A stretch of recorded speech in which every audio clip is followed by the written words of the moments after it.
All right, well, we got five people today. Hi, everybody. Let's get it started. So the theme for this week, how I came up with it is I looked on Zillow and I saw that in America uh, well, most houses they grew in price about 60,000 in the past month. Basically, that was my house, and I'm sure all the other houses kind of are doing the same thing. And then um, also the lumber went up, and then I started calling around to get another KLX motorcycle because I bought one a month ago for my buddy, and I got that bike for $7,300 out the door.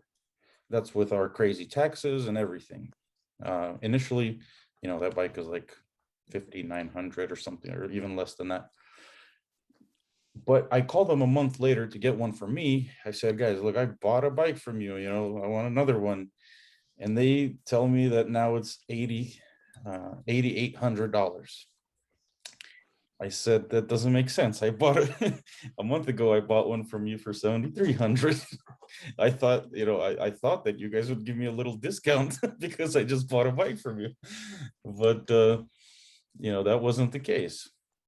And so all this stuff that's going on, and it's happening really rapidly. Like the growth is, it's not like half a year or a year. It's a month. Um, and that's kind of wanted to talk about that because what do you guys think? Is it gonna like everything is growing? Are motorcycles gonna get more expensive as Oh we yeah, go? I mean, definitely. how bad is it going to be, do you think? So I just wanted to hear some predictions. Just one at a time. Whoever is ready, just raise your hand and I'll Well, go ahead. I could on this side because I'm kind of in the middle of I'm dealing with sourcing and everything for dealing with motorcycles, batteries, everything else, material cost, shipping costs is another huge one. I mean, just the shipping a container of product from anywhere in Asia to the States doubled, I would say, in the last 6 to 8 months. So went from a 20-foot container maybe being $3,000 to a 20-foot container looking closer to $6,000. That doesn't hold a lot of bikes. Of course, they're using more 40 footers, but size just goes up in more price. Yeah. Um, material costs. You got copper, you got other things like that. Copper's gone up almost 200% this year. Batteries, the batteries I buy out of Samsung or LG or Sanyo has had 60% increase this in the last 4 months. So the overall demand is high, production is low, even though they are at their max production. It doesn't really matter if it's motorcycle, plywood, electronics, every aspect of our lives. We're seeing a shortage of, basically raw materials for chips on this side. So if you're getting a Chinese made chip or anything that has electronics, you're going to see a shortage, which means Somebody chopping wood on that side. What does that say? I'm under an awning and there's a drip. It sounds like somebody was chopping up wood. Sitting under my awning. Actually, I'm waiting for my coffee, my morning coffee being delivered here. So you're seeing like increase across the board in every aspect, materials and then even though they're not really, the labor's not any higher, it's just overall materials, and then lead times to get those materials have doubled or tripled. I see on the bicycle side, when I'm doing the bicycle stuff, some of the bicycle manufacturers now are components, not just the bikes, are 400-day lead time when they used to be 60. So it makes it extremely difficult to keep up. So Terry, demand, I asked you about this and you mentioned that the factories were closed for a month. I was thinking that it was. yeah, they on this side they were closed for a month, but outside, so you look in Japan, Taiwan, Indonesia, a lot of things are being made there. Also, they were closed even longer. Or they didn't have a max capacity of employees come back to work because they're still stuck in their hometowns after the Chinese New Year. So it did have a slowdown, but that really wasn't the big cause. Big cause was also the shipping, getting the materials to make it, getting that it becomes a supply and demand. You don't have enough, demand is high, prices go up. That's all there is. But why do you think it jumped all of a sudden like that? Like, we're just seeing the fallout. I mean, if it comes down to chips and stuff like that, you do have some imports that are being blocked. You get some things like that, raw materials, iron ore, coal, or whatever it is. But, that all affects. So it's kind of like a cascade of lots of items that actually kind of affected our industry in general. Lead times. You go into the dealership now, there's less bikes. They're having a harder time getting them a lot of times. Yeah. Cost of a used bike is almost the cost of a new bike. Yes. What it was. So you're basically supply and demand. I mean, they're worth more. And the car market also. I'm on the Tundra forum, on Facebook, and the guys are saying they're selling their used Tundras that they bought maybe 3, 4, 5 years ago. They're selling them for $4, $5, $6,000 more now. They bought them for. That just blew my mind. And the first thing I did is I drove over to Volkswagen. I was leasing a Volkswagen, a Tiguan, and I said, all right, guys, so I heard that, you guys need used cars, and, usually after a lease, you would get kind of screwed, you usually lose money, but I was able to trade it right over for a new, they just gave me a new car instead of and they paid off $4,000 that I owed on the car because they're still going to make money on it because they need cars. Oh yeah. No, I mean, that's what it comes down to. We have a demand for this and we don't have the product. And over here, it's as bad, if not worse. I mean, I got factories that they're just not building now because they're like, we can't get the parts to make the product. Gotta get my coffee. All right, let's see. Who else wants to? Yeah. Well, I'm seeing a number of different things that could add to everything that was said before, like a depressed economy, people spending money in other areas other than what they used to, so you don't see people buying as many bikes. So therefore, like he said, there's less demand, and well, as far as motorcycles go, it tends to be us older folks, less younger folks. Yeah, and a lot of off-road this year. Off-road's big. Okay. Oh yeah. Off-road market's growing. On-road market shrank. Yeah. A friend of mine recently bought a Harley. It was almost brand new, but he paid more for it than I paid for my brand new Kawasaki. And they're identical bikes, except one's a Harley, one's a Kawasaki. Yeah. But he paid a lot more for his than I paid for mine. And it's just, I don't even know what to say. It's just, it's a really depressed market. And have you been, Chris, you're in New Mexico. Have you been to, have you checked used new prices over there? Or are they kind of, because then maybe New Mexico is a little different. Over here, we have no dirt bikes available, no enduros available. And if they are, they're asking crazy money for them. Well, we do have a motorsport store in town that sell dirt bikes and enduros, and they tend to be crazy expensive. They're really pushing the spiders and the four-wheelers. But they do have the dirt bikes. A lot of them are used, but they're still really expensive. Yeah. Our Harley dealership shut down, Huh? what, 3 months ago? Nobody's So buying. they actually shut down. They were doing, they'd been here for like 30 years, and then they just shut down. That was a tragedy.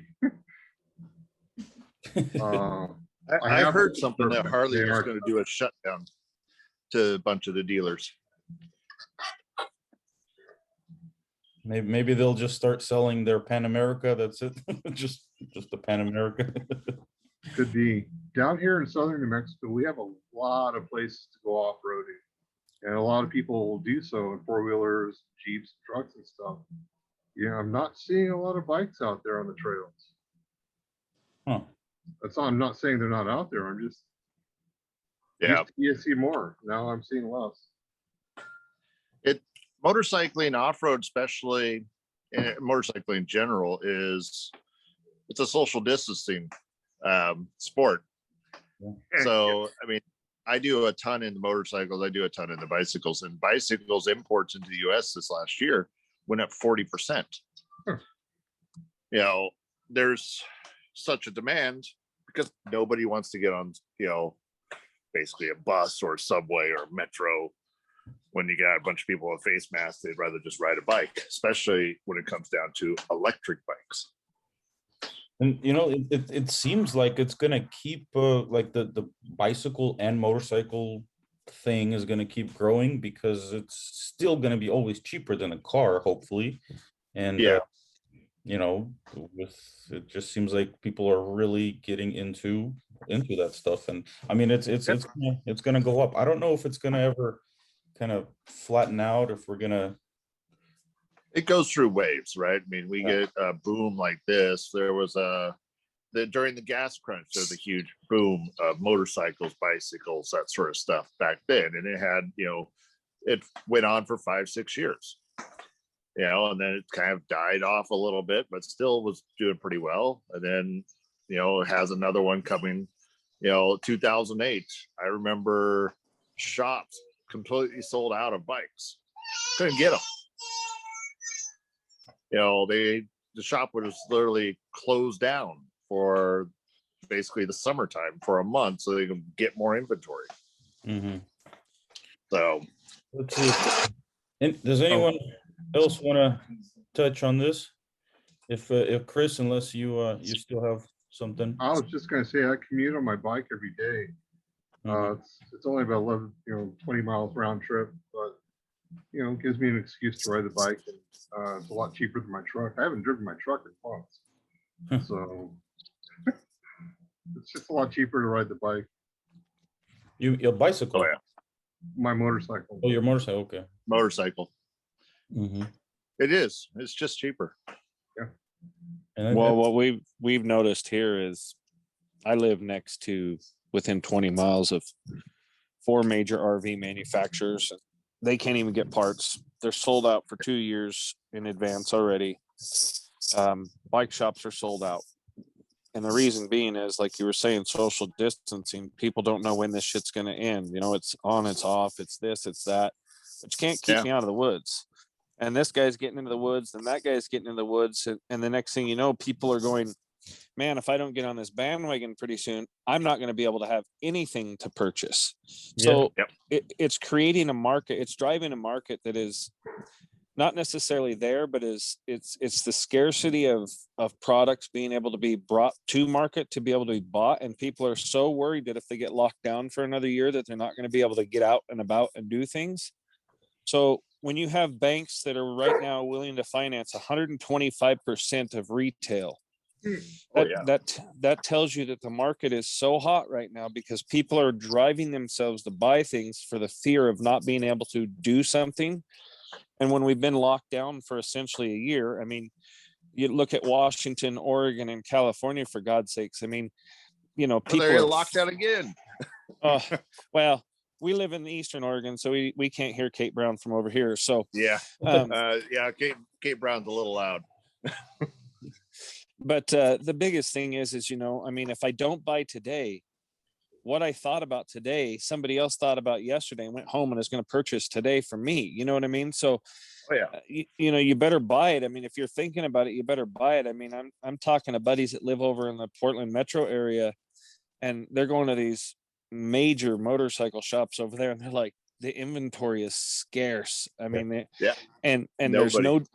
there's no dealing on prices. The reason why I bought a brand new Beta last year is, I mean, I'm looking at a 4 to 5 year old clapped out pile of crap bike for $5,000 that needs $3,000 worth of work, and I'm like, well, for 8,000 I can buy a brand new one, you know. And Yep. so I just I just opted to buy a new one because I don't want somebody else's inherent problem, and that's usually not like me. But then you talk to guys that have bought older bikes, and I can't get this or I can't get that. I mean, you know, as long as we live in a consumer market the way it is, and banks are willing to do predatory lending, if you ask me, I don't see an end to this for the foreseeable future, anyways. I think So we got some if years. I have about $300,000, I'll invest in, you know, ammunition and bikes and things like that. And when everybody decides to get out of it, I mean, you're going to be able to buy some of this stuff for just dirt cheap prices. I mean, because people are going to find out that they can't afford it anymore, or it's not their gig. I mean, I live in a remote area of Eastern Oregon here, and it's amazing to me the places that I normally go and ride and camp and things. You know, generally we see an influx of people during deer season and elk season, and now, Jesus, every time you go out there, it's like, where does everybody come from? You know, I mean, there's people in the woods just everywhere. Today I went up to ride my motorcycle today with a couple buddies, and we pulled in the parking lot, and there was hardly any place to park. And that is so rare for here, just because we just don't have that many people here. And 95% of people I ran into were from out of the area, because we're open over here, and they're like, you know, they're flocking to these areas. In California, 2022, there will be no green stickered two strokes. KTM, all those, they will not be plated. And California makes up a massive amount of sales. Yeah. So with that being said, you know, I mean, it's you know, it's that supply and demand, right? Especially if, you know, Californians are generally used to paying more money than the rest of us, because the market is so hot generally that Oh. my Yeah. Beta is worth more money right now than when I paid for it by a considerable amount. And, you know, I've had a couple of people try to buy it, and I was like, but I can't replace it. So Yeah. if I sell it to you, I'm not doing myself any favors. So it's just, it's crazy. I mean, and as long as interest rates are super low, prices are going to stay super high. And as long as demand stays there, or there's this perception of market that you will not be able to get it if you don't get on top of it and get after it, I mean, name your price. And, you know, I had a buddy who bought a pickup last year, and pickups are ridiculous. Oh my God. He bought a pickup last year for $30,000, put like 25,000 miles on it, slid it in a ditch this year. The insurance company wrote him a check for 45. How does That's that the cost of replacement. well, and he bought it back for 15,000 and fixed it for 15,000 and put $15,000 in his pocket. So Very good. Yeah. Very nice. Just things like that can only happen in America. It don't happen in Ukraine. It don't. right. I don't know how it works, but it's. Well, I was just watching a deal on social media, a deal about social media, how influencers can drive such a demand that there's companies out there now that are trying to make knockoff products, because even if they get fined and put in jail for 10 days or whatever, they can make up to $200,000-$300,000 pure profit within a month or two, just off of the mass influx. And so they're like, fine, put me in jail for 10 days, fine me $10,000. I made $200,000. I can, you know, I mean, it's What kind of product? crazy. What kind of product is that? Are you talking about? So the biggest one that they're talking about, well, I mean, there's always been knockoff parts, right? I mean, forever and ever and ever, there always will be, but they're talking about that special was happened to do about there was 3 or 4 influencers. They were in makeup, and makeup is incredibly easy to knock off, but and they were saying that these companies were making these makeups and stuff, and they were selling for, still good money, even though they were knockoff, because people wanted that brand so badly that they were willing to buy it at all cost. And in reality, they weren't even buying what they thought they were getting. And it's like a $4.6 trillion industry. I mean, give me a small percentage of that, and I'm a happy camper. I'm over here in China. That's all about knockoff. And that's where most of it. I mean, I'm not going to complain. There's so many times I've picked up parts. My God, yeah, this is not from our supplier. Where'd you get this? Dropouts are wrong. This is wrong. Axle bolts are different. I mean, so where'd this fork come from? Where'd this handlebar? This is not right. There's something wrong here. We got it from this supplier. Return it. Right. Yeah. There's no like insurance guarantee on this stuff. There's nothing. There's nothing we can go back on. Well, I bought a cheap Chinese, they call them Chinese diesel heater, your like your Webasto or S-Bar, and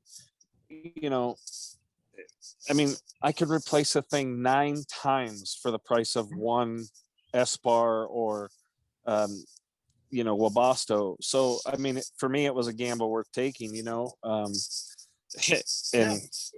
I mean, you get a good one, you get a bad one. And they were talking about how there's actual companies out there now that are the market is so big that there's actual companies out there that are supplying good reviews for your company, so you automatically go to the top of the hit list in Amazon and eBay, which creates an even more of a fake atmosphere. So whenever anybody looks at eBay, or I'm a huge Amazon guy, the first thing I look at is I want a product with the most either the most sold or the most reviews or whatnot, but I do my due diligence before I just say, oh well, that one sold 100,000 of them and their reviews are really good. Well, if they've only got like all 5-star reviews, there's something fishy there. So but I really don't like I love Amazon, believe me, but I really wish there was more control over the sellers. Well, it ends up being an Alibaba is what it ends up being sometimes. Well, the problem is I mean, it's just like every time one of those pop-ups comes up, I mean, they make a quarter of a penny, a quarter of a penny, a quarter of a penny, a quarter of a penny. Amazon's not going to turn that down. They're going to say, oh yeah, we're going to look into it, but they're making billions of dollars as well. Even at just 0.25%, I mean, they're not going to shut these guys down. There's no incentive for them to say, oh, well, we're going to take care of our customer and we're looking into this. They're making way too much money. I mean, I know. Greed is what always kills everybody, kills everything. My daily is fighting against, because I want to sell, I export to brands in the US or Canada or wherever else, right? So my daily is fighting against these guys who are just copycatting, because I'm trying to supply a legitimate US company product to assemble or have a complete bike. But then some factory copies that bike and goes direct to market, direct to consumer through Alibaba or Amazon or eBay. Says, okay, you'll see the bike in 30 days, but you're going to pay half the cost. And it's like, that was a US brand, US operated, US employees company that has like normal markups and normal things, has employees, pays insurance, but there's no way to compete against somebody going just B2C on this side. There's no regulation from a direct seller from a factory that undercuts everybody and then ends up messing up our own business. Well, not only that, but you look at the Long Beach, for instance, the Port of Long Beach. Oh yeah, 10 million containers come in there and only 1% of those containers can be checked. I mean, you know, there's 10,000 employees on the in the LA cop precinct, if you will, but there's only 2 guys that investigate fraud. 2. I mean, and it's a $1 trillion industry, you know. I mean, it blows my mind. You know, it's like when you look at certain crimes, how certain crimes are punished for certain amount of times and whatnot. But you ever notice the ones that have to do with like money laundering or insider trading and so on and so forth carry a Slap your hand. slap your hand? It's because 95% of the people that run this bullshit are all doing it as well, and they're like, well, if we ever get caught, we're only going to serve this much time and it's worth it, you know. So sometimes you just have to sit back and laugh. I mean, have you guys, I don't know if any of you guys have priced plywood lately, but you Yes. better freaking Oh, sit God. down. And if you're wearing a pacemaker, don't even look at the shit. I mean, you know, I saw one of my buddies posted a meme the other day on Facebook. He's got 4 sheets of 3/4 inch plywood. He's like, I'm trading for a new Super Duty. Don't lowball me. I know what I have here. Yeah, no, it is so true. You know, You know? you touched on that money laundering thing. So there was a meeting recently that I listened to. This guy told a very interesting story. Okay, this is how they fight crime. This is how they fight crime. Okay, so in Germany, you can't send each other, you know, people more than 3,000 euros because of money laundering. And they did this after they caught, I think it was like around 30 government officials that transferred billions of dollars into a Swiss bank. So it's the actual government officials are laundering, you know, doing the money transfer to a Swiss bank. The Swiss bank calls the German you know, officials or whatever. They say, listen, your guys are transferring billions of dollars. We're just letting you know. They lock them up, and then after that, this is how they're fighting crime. So after that, they make everybody, all the regular people, be not able to send more than 3,000 euros. Like it doesn't, like the way they fight crime doesn't make any sense at all. It's like, you guys are the criminals that's transfer. We don't, you know, regular people don't have billions of dollars. Well, let's talk about the war on drugs. You know, we spend trillions of dollars to keep the drugs off the street, and yet it's a multi-trillion-dollar industry. You know, legalize this shit, tax the hell out of it, and make money. You know, and whatever, it's already here. I mean, you know, I got a couple buddies that are border patrol agents and stuff, and the crap they see and have to go through it blows my mind. I mean, there's no amount of money. You know, we got a guy in the organization who is a cop, and he was wearing a Mojan Labe on the front of his uniform the other day, just a patch. And oh my God, I mean, it is a giant shitstorm. He's a racist and all these things because, you know, that term has been used with, you know, the white supremacist or whatever, like, come and take it. And now he is lumped in as one of those. It's so hard to wrap my head around. I mean, nowadays it seems like pick a side. You're either on this side or you're on that side. There's no in between anymore. You know, you're damned if you do get a vaccine. You're damned if you don't get the vaccine. You know, you're a piece of shit if you do wear a mask or don't wear a mask. It's like, I can't figure this stuff out anymore. Everything it makes no sense more and more. Like everything just kind of, everything's upside down these days. It really doesn't make sense. And the decisions that these officials make are something that makes the utmost, it just doesn't make any sense. Like I said, like you know, it's like who the hell is over there? Why are they able to make these decisions? It's like they're kids or something, you know. It's like, anyway, but let's get back to bikes. Let's see. We have a few more people that haven't talked yet. John, you want to touch on this? What do you think? I mean, you know, we've had a growth, you know, in the motorcycle industry. They're getting more expensive. Do you think it's going to keep going as fast as it is, or is it going to kind of mellow out? Hopefully. I think what I've heard from everybody speaking, I think that, you know, and it all makes sense to me. It sounds logical that And I've seen the prices of plywood go up too. It's like you said, it's, yeah, it's ridiculous. But, and I live in Canada. Well, I'm living in Mexico right now, but I have a house in Canada.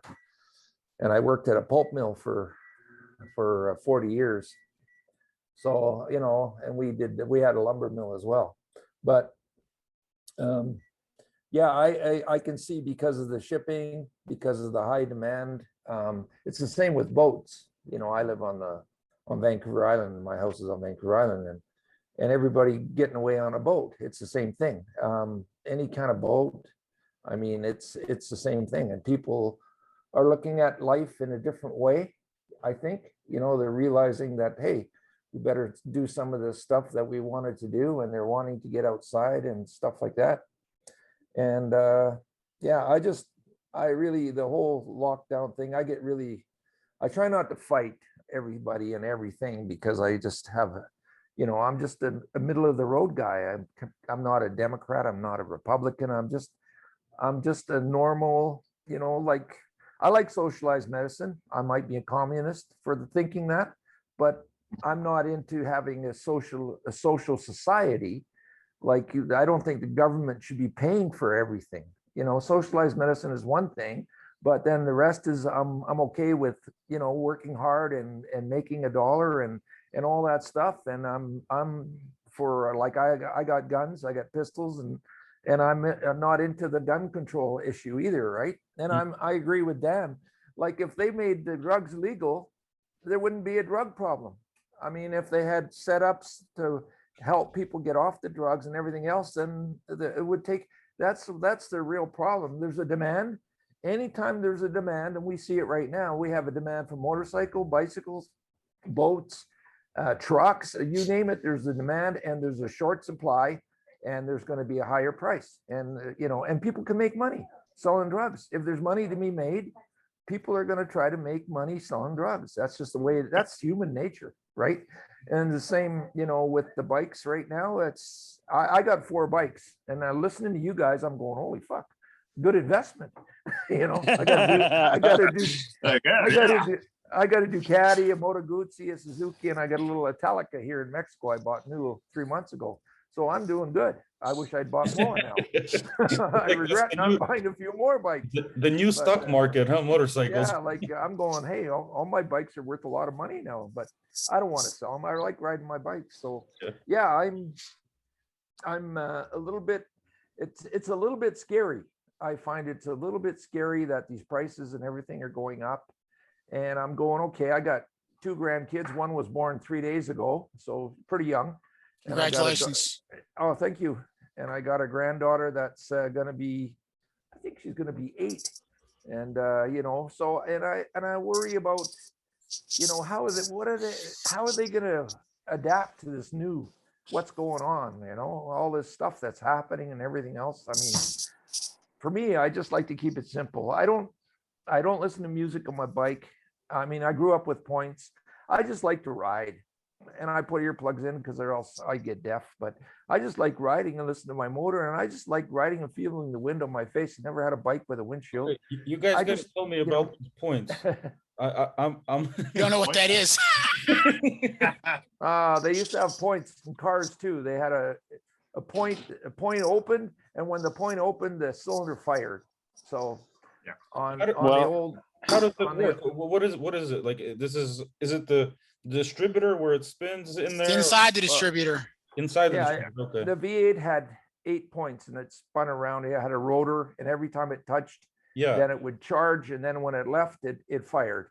okay. know, And because motorcycles had the same thing? Oh, yeah. No, well, they had They had, 4 they cylinders had had it. 2 but- sets of points Yeah. Well, because they fired 1 and 3 and 2 and 4 at the same time, or 1 and 4 and 2 and 3. That was on my old 900 Kawasaki, and I had a Classic. 400 one. Filing So- down points, you get into ARC.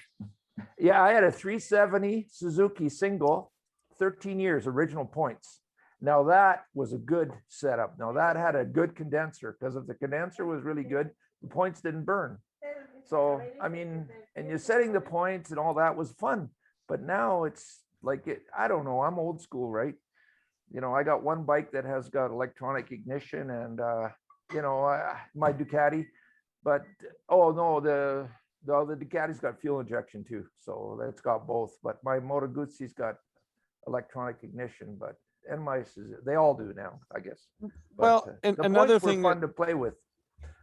another thing that drives the price. I mean, look at your new KTM. I mean, we want software that controls cornering ABS, ride height. It's constantly adjusting your suspension due to load, due to torque, due to conditions in the road. I mean, you can't. It's almost impossible. I mean, even a freaking dirt bike, for God's sakes, has more technology today than anybody ever fathomed it would be. You know, you have tune port injection with sensors out the yin yang that can be controlled and manipulated. And oh well, if the dealer didn't unlock it, it only runs for 50 minutes. And then why does my brand new bike not run? Well, did your dealer unlock your ECM? Oh shit, I'm 25 miles out in the middle of nowhere to find out that your dealer didn't unlock your ECM. You know, and it's, you know, again, it's these companies are being forced to meet EPA compliance at levels that are. So when somebody says, I remember when everybody said, oh God, we got to get rid of two strokes. Oh, two strokes, they're horrible, they're loud, they're noisy, they stink. Well, Jesus Christ, you can hear a four stroke for 5 freaking miles, man. It's the same sound. A hell of a lot longer. Yeah, I mean, it sounds the same at 10 feet as it does 10 freaking miles. The thing is loud as hell. You know, now they're like, oh God, how the hell do we quiet these four strokes down? But you know, it's, you know, and the bigger the companies get, right, the more compliance they're forced to adhere to. You know, KTM is doing a great thing and kicking themselves right in the balls at the same time by buying up Husqvarna and Gas. I mean, they're just getting bigger and bigger, while at the same time, they're inherently having to meet far more criteria now today than they did 3 years ago. And with that, when they're forced to meet certain criteria, which cost money, they're forced to drive the price up. And as long as people keep drinking the orange freaking Kool-Aid and spending $26,000 on an 890 adventure, for God's sakes, it's like you said, John, I'm old school. I want a throttle cable, because when the throttle cable breaks, at least I can get a hold of it and pull on it with a pair of pliers or something. I can at least hope to, maybe in my mind, feel like I can get myself home. I think you think they're a little too. They're not that expensive. I only paid Well, not the 16.5. 890 yet. Thailand made, right? 16.5. I mean, it's Okay, 16.5 is still pretty damn high. Go look at a brand new 890 Adventure. They're $24,000 now. That's BMW price. You know what? I bought my KTM 2 months ago, so I wouldn't be surprised if they're 24 now. And not only that, but you know, your KTM with all the ride controls it has on it, yes, they're amazing, right? But you do no longer have a 12-volt system. You have a system that runs on, you know, ohms worth of resistance, microvolts, and little itty bitty ohms. Pull your wiring harness open and it looks like little teeny tiny telephone wires, because all the power that goes to all these little impotent sensors, that when the thing flashes at you, you go, well, back to the dealer I go. I don't want to knock anybody's new bike down, but I don't trust it. I just don't trust it. I wouldn't.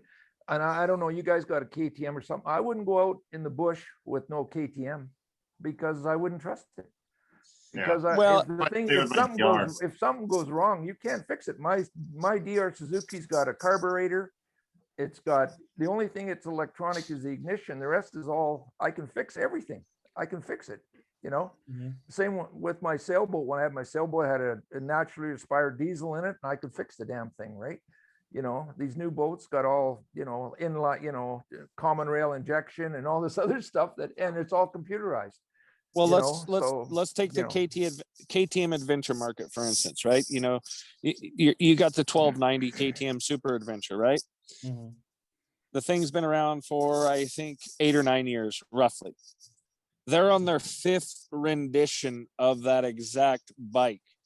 If that does not scare the living bejesus out of you, that they've found, and they keep saying, well, it's more horsepower, it's more this. No, the problem is sons of bitches ride them for 2 years in the woods and beat them up, and they're just trash at the end because all these little micro connectors no longer work. Connect. And all of a sudden, you know, you get on these KTM forums and stuff, and people are freaking out about these little insignificant little things that literally make you dead in the water. Now, when they work, they're amazing. Don't get me wrong, they're amazing. But when I mean, if somebody said, Dan, tomorrow, you want to go around the world on a motorcycle, what are you gonna buy? KLR 650, an old KLR 650 that, like I said, a hammer, a screwdriver, a pair of pliers. Other than that, Yeah. you're done. KLR are one of those. Call it good. Something simple, you know. So we should start another motorcycle brand right here, right? Simple motorcycles.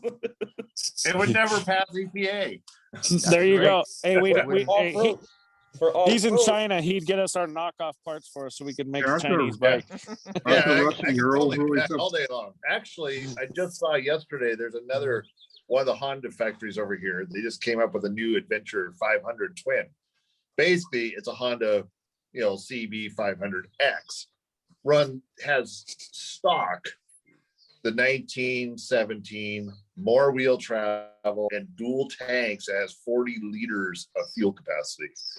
But they're going, holy shit. Holy shit is right. I think it would be, you know what I think would be really cool is to go over to China with somebody who knew what they were doing and just see if you could buy enough parts, just bogus parts to build your own bike for probably a Oh, that's- 16th of the money. You know, That's it's easy, huh? That would be It's crazy. simple. I mean, If you want a 250, I could get you one brand new, $2,000. Wow.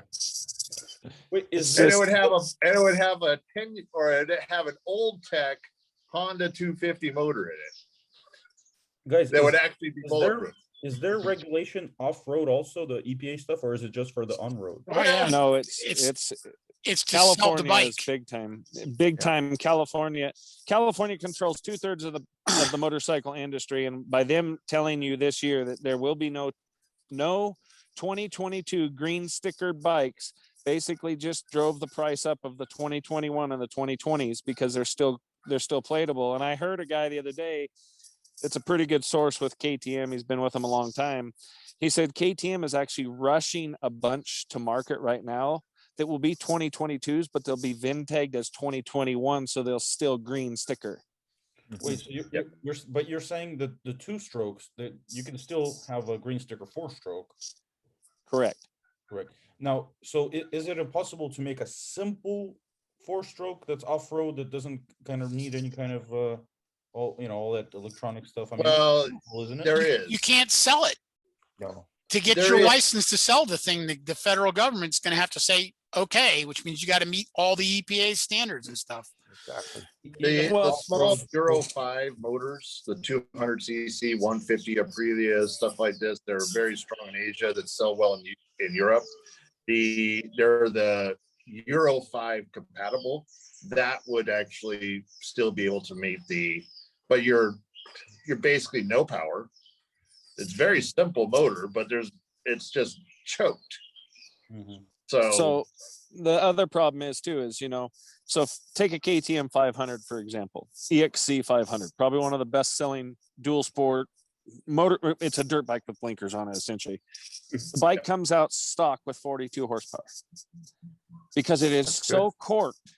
It is so corked that it takes about $1,000 to $1,500 to make the bike run the way it's supposed to. So you got to put a pipe on it, you got to desmog it, you got to put a get ECU on it, and so on and so forth.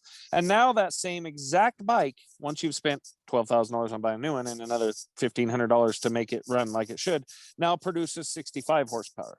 Mhm.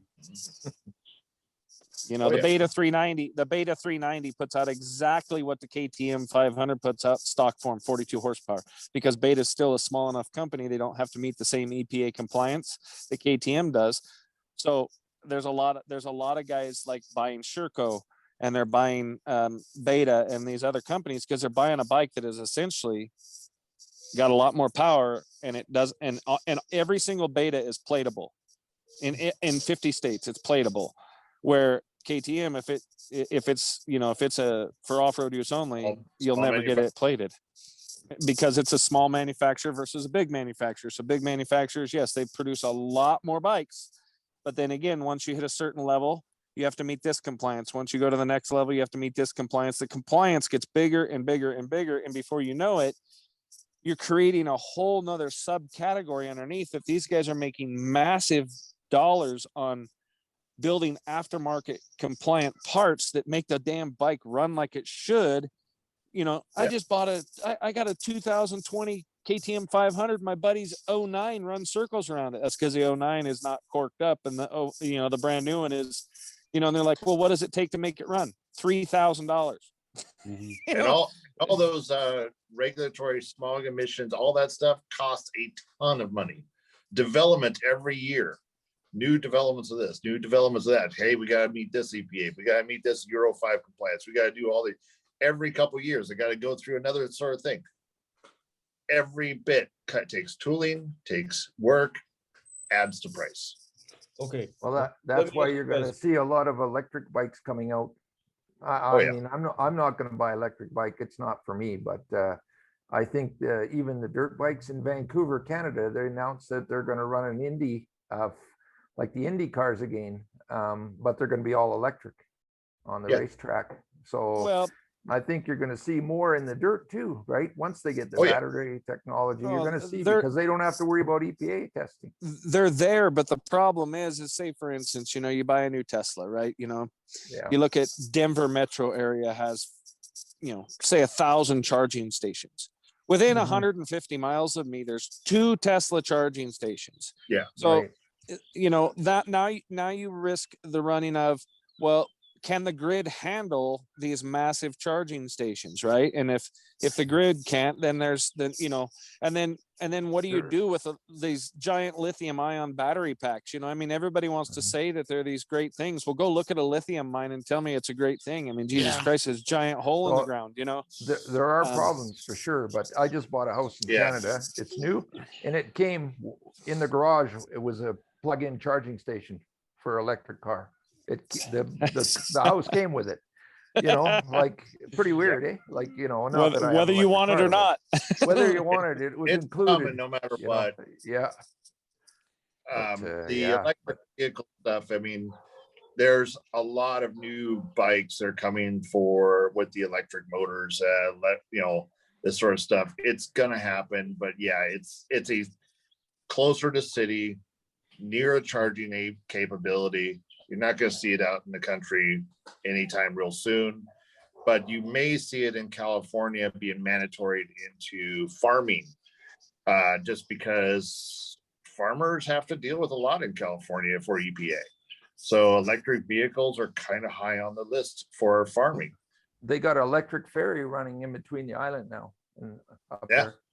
there. And an Yeah. electric airplane, commercial electric airplane. Yeah. It's a short flight, right? It's about 20 minutes. So I don't know how they charge it up or if they stick another battery in it or whatever, but you know, it's not for me. I don't, you know, I like the sound of my Ducati.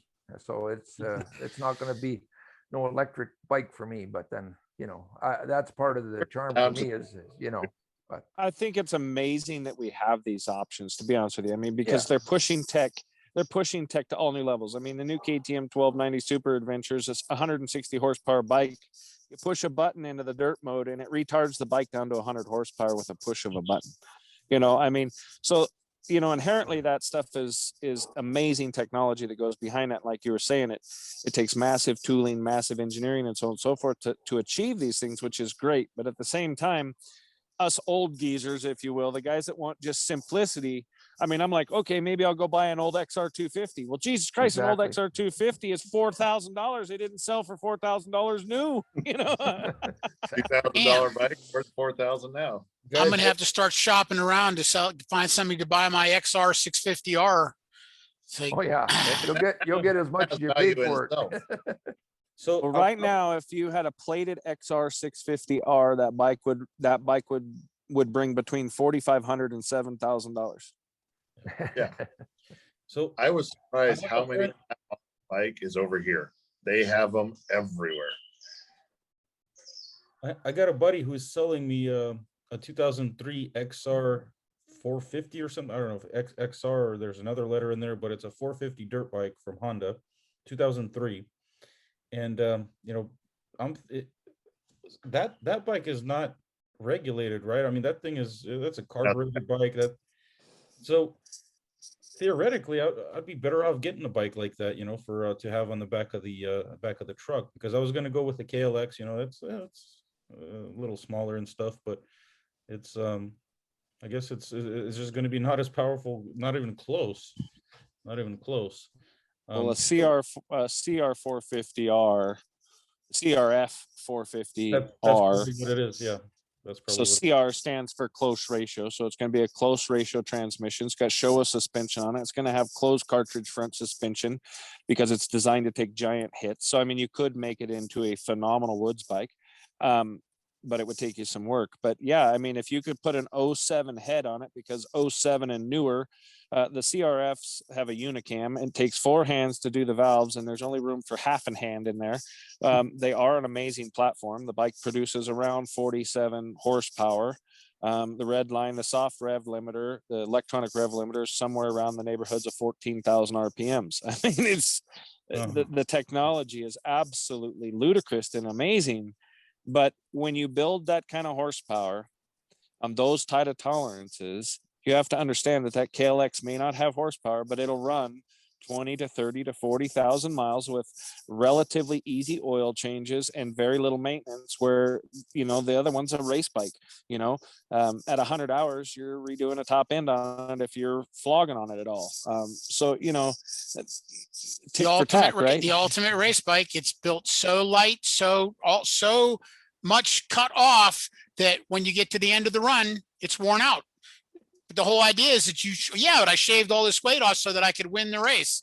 But if you get to the end of the race, you got to rebuild it. That's that's the 2003-ish you guys are talking about, that Honda. Yeah. It's a good bike. Don't get me wrong. I mean, you're going to look like an ape when you're done riding it, because it's going to stretch your arms out. And it's going to pull your pants off, because that's what they do. Then again, you know, it's called usable horsepower, right? I mean, I went from a Beta 480, and I'm a big dude. I'm 275 pounds. And at the end of the day, I was just tired of hanging on to the monster all day long. I can ride my 300 way, way faster and way smoother. And at the end of the day, I'm not tired, because it's usable horsepower versus I showed up with the biggest dick in the pool, right? And that's the problem. These bikes are just getting so much horsepower that they have to build in all this technology in order for the average guy to be able to ride it. Because you got these guys that are watching Chris Brandt and stuff like that are going out here and doing amazing stuff on snowmobiles and all this stuff, and they think, well, I can do that. Well, Not really. Probably not. You know, The Ducati now is 217 horsepower. The Street Fighter. Yeah, I mean, 428 pounds, 200 and some odd horsepower. You know, I mean, I it's want one. it's a Street Fighter, 217 horsepower. Well, just look at the Kawasaki, the H2 Kawasaki's got a freaking factory turbo on it, for God's sakes. I mean, you know, yeah, H2R. Yeah, the H2R is you know, and they're showing it racing Lamborghinis and stuff like that. And the Lamborghini's like, well, it's not that much faster than a Lamborghini. Well, I could buy 100 of them for one Lamborghini, so it's that much faster. You know, you know. You look at, you know, as soon as you buy a computer or an iPhone, I mean, look, by the time you buy it, there's already a predecessor out there. That's how, you know, eventually what happens is technology, then software takes over from the hard parts, and then the hard parts catch up with the software, and then it just keeps, you know, and we keep expecting more and more. You know, I mean, you look at a new Ford Super Duty, for instance, there's 26 computers in that pickup. There's a temp sensor in the passenger mirror of a new Super Duty. If that temp sensor goes bad in that mirror, if you smack that mirror, that's a $1,600 mirror, because it's a power folding, yada, yada, yada. That temp sensor in that mirror is where the computer gets its sense off of it, and that's what tells the truck when to turn on the fan and when not to turn on the fan. And if you break that mirror, the truck will overheat within 10 miles going down the road. Holy shit. From a temp sensor in the mirror of a $1,600 mirror. Shit. It's, you know, you've got lane assist keep. Bikes are coming out with cornering ABS now. The new BMW motorcycle has suspension that is constantly revolving the suspension as it's going down the road to give you the best ride or best performance, whatever mode you happen to be in. I mean, that is great tech, but at the same time, I'm with John. It scares the shit out of me because when it fails on you, what do you got? I mean, KTM comes out with an air fork, right? I've blown lots of seals and come home on springs. Well, guess what? The air fork doesn't have springs. You blow a freaking air. What do you got? A flat front end. I mean, Yeah. so I mean, inherently they're trying to shave weight to boost performance to a level that we expect, but at the same time, when we sit down and look at what we expect, well, that there's a price that comes along with that, right? And then when you spend that kind of money for that kind of technology, for that kind of performance, you have to understand that the maintenance intervals are right there along with it. You know, when you tell a guy, hey, I'm going to rebuild the top end on your KTM 500, how much are going to cost me? $2,000. They're going, holy crap, what? It just is what it is. It's the cost of doing business. If you want to ride a high horsepower, high performance machine like a racehorse, these racehorse people that race racehorses, they don't give a shit if a farrier comes out and charges $5,000, put special shoes on and feed him special feed to get him to perform. It's just the inherent nature of the And beast. what's the price on that 2003 Honda that to do something like that? How big is the difference? So a 2003 is still going to be in that $1,200 to $1,500 range, because if you had a 2003, you're going to want to update it to stainless steel valves and things like that. So inherently, it doesn't have some of the issues that the early ones came out with.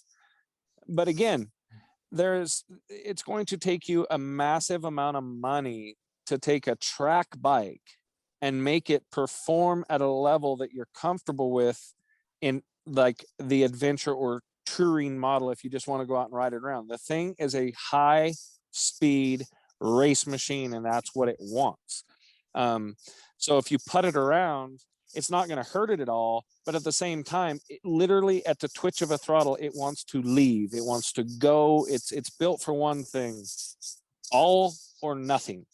And inherently, all or nothing type motors, well, you know, top fuel dragsters, one pass, rip the whole motor apart, new pistons, new rings, new, you know, Wow. you know, if you look at the service maintenance on a CRF 450, it's 20 hours, replace the Wow. entire top end. And that's, of course, to keep it in peak performance, right? I mean, you could probably ride one for 2 or 3 years, Now, but Dan, don't, are go ahead. are there any, you know, older, simpler bikes that are also that you don't have to do that much maintenance on, or is that only they're doing XR that 400. XR 400, XR 650R, Yeah. ride the XR thing for 400? 30.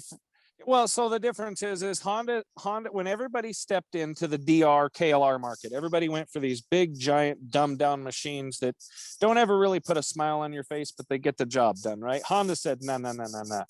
We're still going to build performance machines that are still going to be reliable. They're oil cooled. Some, you know, the XR 650 has got some liquid cooling stuff on it. However, I got a couple of buddies that ride them. They're amazing bikes. They get out on the playa down in Burns area, you know, the Alvord Desert, and you're tapped out at 80 miles an hour, and they've got 2 gears to go, and they're just flat moving. Kickstart only. You tip it over and it floods out. You got to have 3 buddies to get it rerunning again. So, you know, inherently there's some Forever. issues there. They are amazing bikes that have really good performance, but yet don't have the maintenance intervals. I mean, you can go, you know, you go 1,000 to 1,500 miles very easily on an oil change because they hold like 2.8 quarts as opposed to 0.8 liter. And they're still got good performance, but you know, you're talking a 325 pound motorcycle. Mine's a called dirt the bike. Big Red Pig. The Big Red Pig, and they're amazing, but you know, inherently there's some trade-offs, right? I still got good performance, but holy shit, the bike weighs 320 pounds. And if I tip it over, well, I don't have a magic button. Yep. You know, so there's a lot of guys that are taking the electric start and stuff off of an XL, if you will, the XRL. So the nice thing about the XR is it's aluminum frame. And if you add the starting stuff off an XL, then you have the aluminum frame with the suspension and so on and so forth that you're looking for with a happy button. And believe me, on a 650, the happy button is your happy place because it is a lot of motor to kick over. Yeah, when you drop that thing in the dirt and it stalls, I mean, if it falls over, you try to keep it running. Because if it stalls, it floods, and now you're sitting here for a half hour waiting before you can get this thing running again. It's like, They're amazing though. They are amazing. You could put a recluse on it and that would help it out immensely. So that's the XR that you said, the XR 400, 650. And also, I know the DRZ, that's a workhorse too. I mean, that's a simple, I had a DRZ. Is there any other? But if you were to put a DRZ up against an XR 400, you to put a DRZ 400 up against an XR 400, the XR is going to perform circles around the DR. I mean, night and day difference. It's going to be like getting off a 1987 and stepping onto a 2018. You know, because the DR was built as a bulletproof slug. I mean, that's what it is. The suspension is lackluster. The motor's lackluster. It's built for longevity. The XR is built for longevity with spirited riding potential, and it does it very well. What other bikes out there? Well, you know, the KLR 400 is basically a DRZ 400. So no, when you well, maybe yes, I would say that I'll make this statement. I don't know. I'm not a KTM fan whatsoever. I don't drink the orange Kool-Aid, but the RFS motor that KTM created from say 01, 02 to like 08 is going to go down in history as probably one of the best motors ever built. And if you can get into an 08 chassis on a KTM, that was one of the very last changes KTM made to the chassis. And it has like say a 450 or a 525 or a 505 or a 530. Any one of those motors are all RFS. They share the same block. So the RFS starts at a 400 and they go clear to a 570, and it's all based off the exact same motor. So you can take a 400 and build it to a 450, and when you wear it out, you can build it to a 505, to a 525, to a 530, all the way to a 570. And the only reason why I would ever buy a KTM, hands down, PDS rear suspension, no linkage, 30% less moving parts, 2 inches more ground clearance. It's built for the woods. It's built for touring. It's going to go down in history as probably the best motor ever built for performance and longevity, right up with the XR 650 and 400. And then, so they were doing that linkage suspension back in 2002 and all the way up. So KTM did not come out with linkage suspension until I want to say like 0506-ish, somewhere in there. Yeah. Prior to that, everything was PDS. Like your ATKs, they were all PDS suspension, which is for big hits like on the motocross track, not good. For every day, just out in the desert, running the woods, flogging the crap out of it, you got 30% less moving parts in your rear suspension. You got 2 inches more ground clearance. I mean, it doesn't get much simpler than that. And the RFS motor, you can buy an RFS oil cooler for the side of the damn thing and fit like 2.5 quarts of oil with an external oil cooler and just literally hold the thing wide freaking open for 150 miles, and it does not care. So, you know, I mean, inherently, if you're looking for that, what is the best bang for my buck, your XR 400, XR 650 are going to be right up there because it's Honda quality, amazing stuff. But 04 to 08 KTM EXC 450, 500, 505, 525, 530. Man, that RFS motor it's a force to be reckoned with. I mean, huge performance. That was prior to all the EPA compliance and all that stuff. So they were 60 horsepower machines, big motors, electric start, all the good stuff, right? I mean, amazing stuff. I'm writing all this down. 2004 to 2008 KTM. Is it? Yep. Okay. Yeah. So I know what to look that's for. And 08 would have been the newest chassis reversion. So you're going to get the newest of the new chassis, if you will. So you're going to get that more spirited harder turn in and stuff like that on an 08 chassis versus like an 04 chassis. 04 is going to be a great bike, don't get me wrong, but if you were to hop on an 08 versus an 04, you'd be like, oh my God. And this is night and day difference. Nice. And then, but So- and they're still back then, are they carbureted? Pretty Yep. simple back then, yeah. Carbureted. Mhm. Yep. Carbureted. JD jet kit, and away you go. I just ride the damn thing, change oil every 2,000 miles and ride it. I mean, Mhm. and good performance, great performance. And those are that you're talking about, those are 4-stroke. Yeah. Mhm. Nice. Good info. Okay, we went over an hour today. We had a great talk, and I really appreciate you guys. Like I said, every time this is I learned something new from you guys. I thank you very much. And, Awesome. we'll if any of you have an idea for future things, because it's very hard to make them up, you guys message me with your ideas. Awesome. Well, I did 60 miles on the dirt bike today with 3 veterans, so we had a good day today. It was fun. Nice. Pouring down rain here today, so I'm not gonna get out. I got to fly to Shanghai tomorrow, so. Hey, the only thing I said is like, who was it? Oh, Chris was saying that you did more commuting on the bike because of the lower price. I live in Tucson, okay, Arizona. So I can ride my bike 365 days a year. And up until this year, I did almost all of my commuting on my bike. But this year they set this thing where I could drive the town truck if I was on call. Fuck it. I said I might as well use their gas and wear out their tires as use my gas and wear out my tires. So I've been driving their truck, and but Mhm. Right. Not near as much fun. no, it absolutely. I've only got 13 miles to go, so it's not like I'm gonna have that much fun anyway. So it's 13 like- miles. I'm I like 20. your- I'm 22 miles to the nearest town.